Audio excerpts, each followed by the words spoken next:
La paix soit avec vous.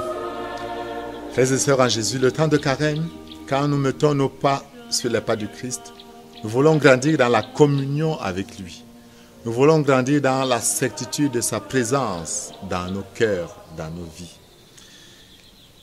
Il y a un désir qui doit nous habiter, le désir de vivre une communion toujours plus intense avec Dieu, que nous appelons la communion verticale.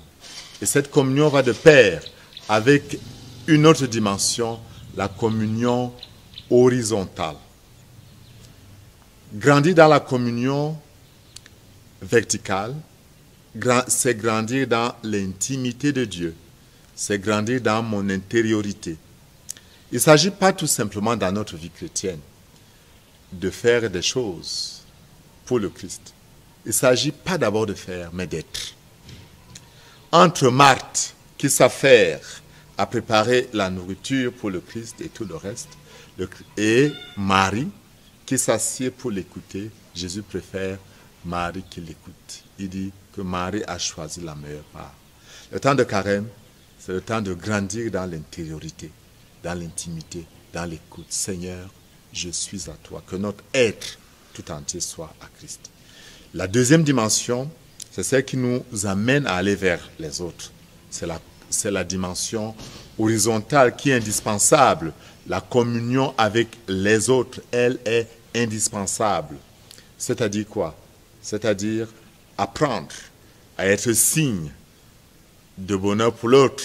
C'est-à-dire apprendre à être instrument de croissance pour l'autre. C'est-à-dire avoir la capacité de pardonner l'autre. C'est-à-dire annoncer Jésus vainqueur. Annoncer l'évangile, s'engager dans la vie de l'Église, dans la société, être un instrument de bonheur pour les autres. Les deux doivent nous accompagner pendant ce temps de carême.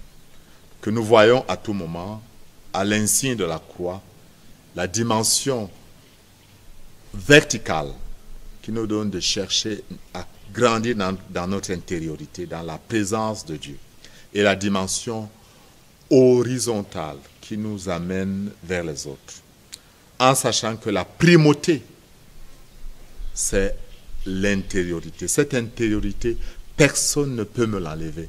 Je peux être dans un trou, ma relation avec Dieu se maintiendra. Je peux ne plus être capable de prêcher tous les dimanches comme je le fais, mais ma relation avec Dieu se maintiendra. Et c'est ça la primauté. Mais Jésus nous dit, comme nous avons fait la rencontre avec lui, le feu, la lame ne peut pas être mise sous le boisier. Alors, comme le Père m'a envoyé, nous dit Jésus, moi aussi, je vous envoie. Il y a une relationnalité entre les deux, mais ne l'oublions jamais. C'est d'abord les yeux fixés sur le Christ, grandissant dans le don de moi-même à lui, que je pourrais mieux me donner aux autres. Et le carême, c'est le moment le plus indiqué pour expérimenter ces deux dimensions de notre vie chrétienne. Amen.